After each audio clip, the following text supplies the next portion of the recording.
Bonjour tout le monde. Alors, je viens aborder aujourd'hui un sujet peut-être un peu controversé et puis qui va peut-être en surprendre quelques-uns.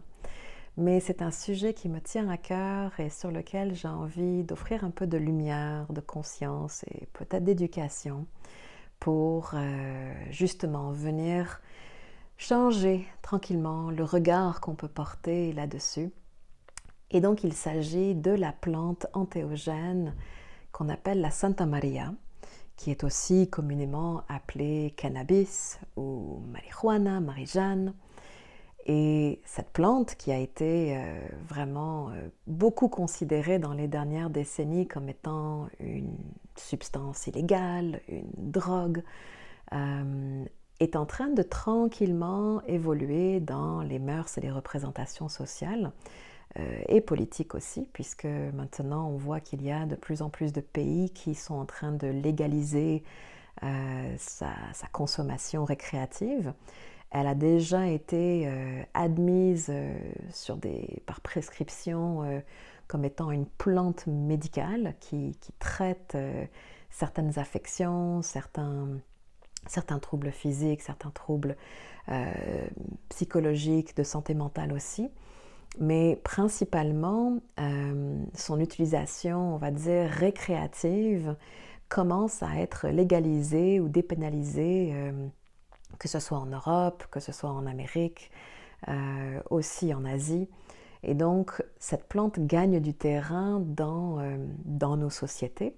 Ici, aujourd'hui, au Québec, on peut aller à la SAC pour aller acheter sa bouteille d'alcool et puis aller à la SQDC, aller acheter ses quelques grammes de cannabis. Et puis, voilà, c'est tout à fait permis à partir du moment où on est en âge d'acheter ces substances-là. Et je vois comment, en fait, il y a une grande méconnaissance de ce qu'est cette plante et ce qu'elle offre.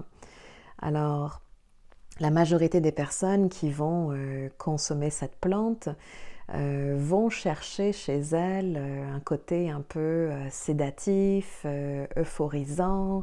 Elle peut même stimuler la créativité.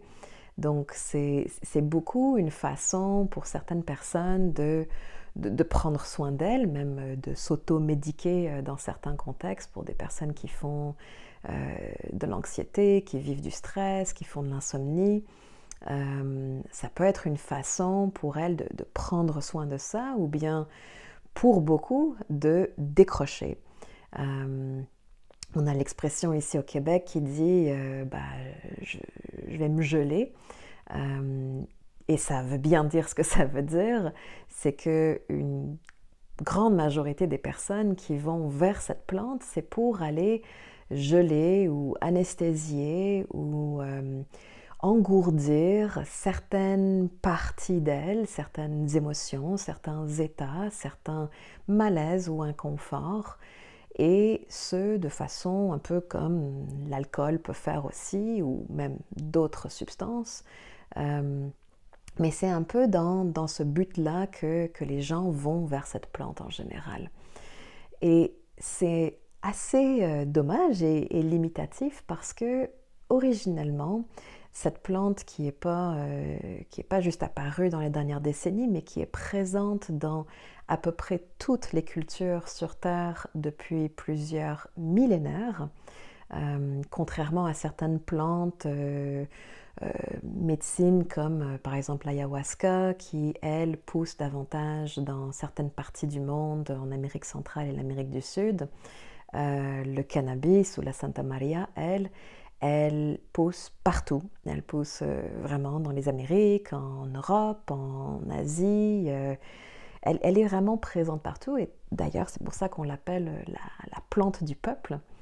Et on a vu comment en fait elle a été sollicitée, rencontrée et utilisée à travers différentes cultures et différentes traditions spirituelles depuis des milliers d'années. On voit ça encore, par exemple, dans les Himalayas ou en Inde, avec les sadhus, les yogis qui vont communier avec ils l'appellent la ganja, qui vont les aider, c'est cette ganja qui va les aider dans leur pratique spirituelle, à entrer en communion avec le divin. C'est la même chose chez les Rastafari, qui communient avec la ganja comme une façon de les rapprocher de leur dieu, Jah, ou du divin. Mais bon, elle est aussi rencontrée et communiée avec dans les cultures indigènes, dans des traditions beaucoup plus proches de la terre.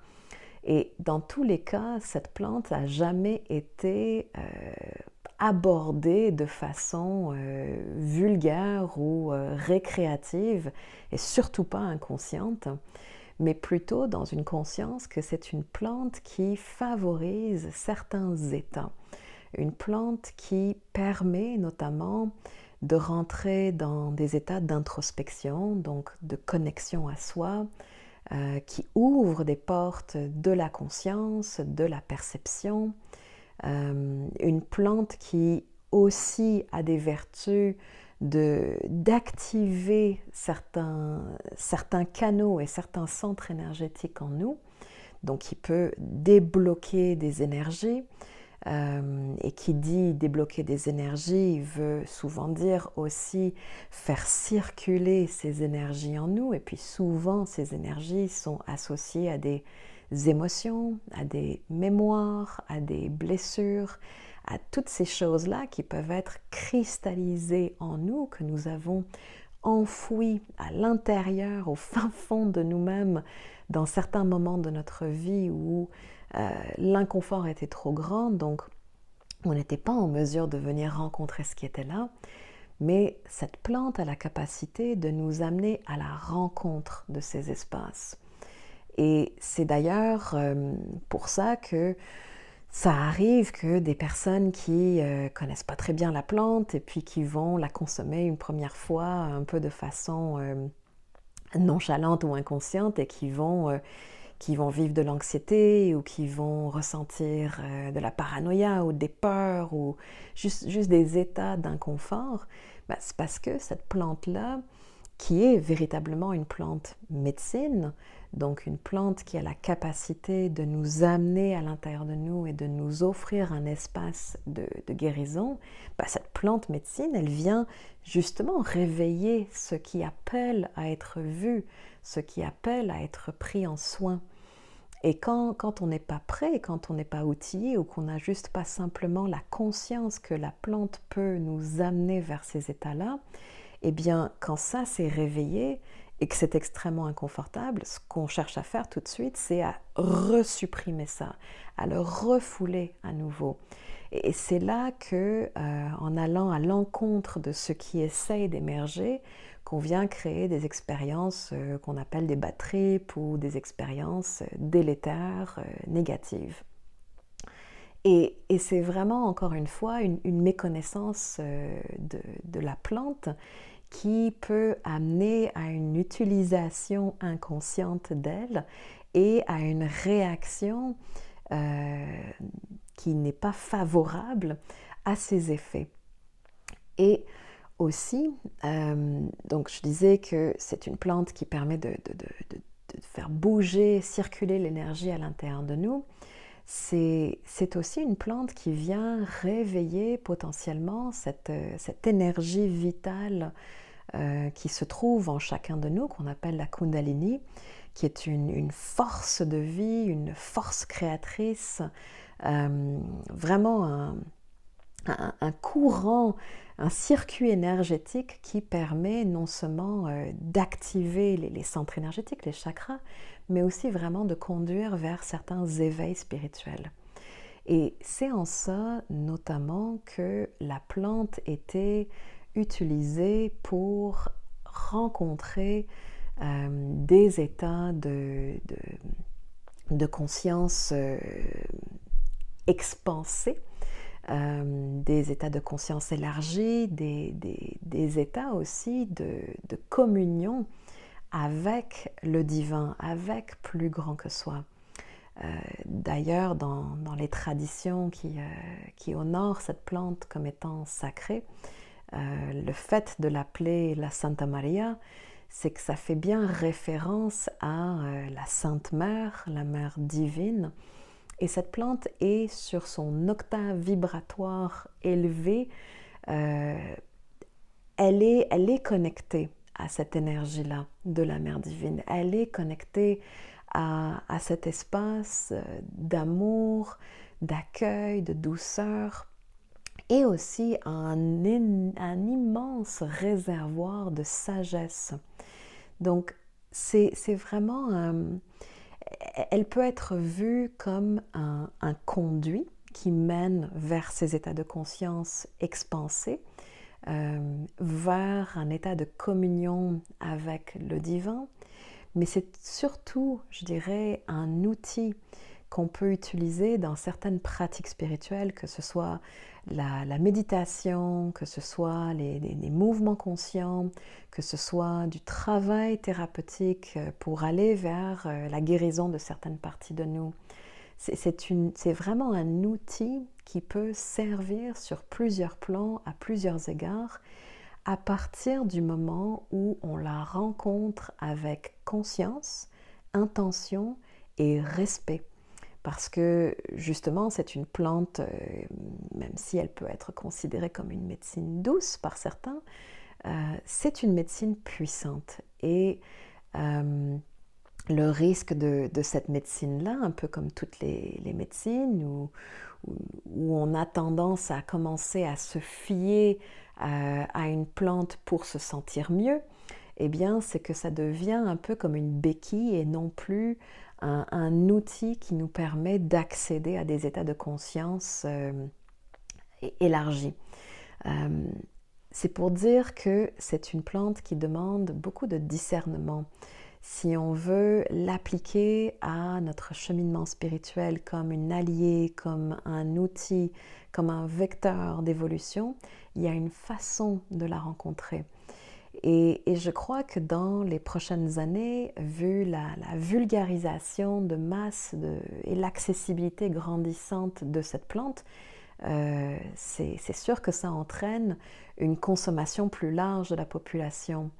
Et elle peut être soit utilisée pour continuer à endormir ou engourdir ou anesthésier ou mettre de côté ces choses-là de nous avec lesquelles on est moins à l'aise, avec lesquelles on est moins en paix, ou bien justement elle peut être l'occasion de vectoriser des états de connaissance de soi, de rencontre de justement ces blessures ou ces choses inconfortables qui vivent en nous, de façon à amener de la lumière, amener de la transformation et faire bouger ces états en nous plutôt qui restent fermés et stagnants.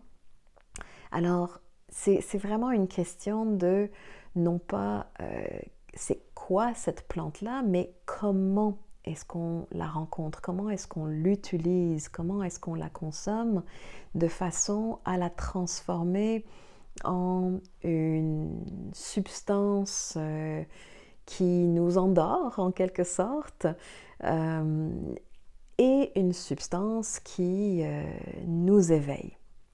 Alors voilà, j'avais envie de commencer déjà juste à ouvrir un petit peu la porte là-dessus.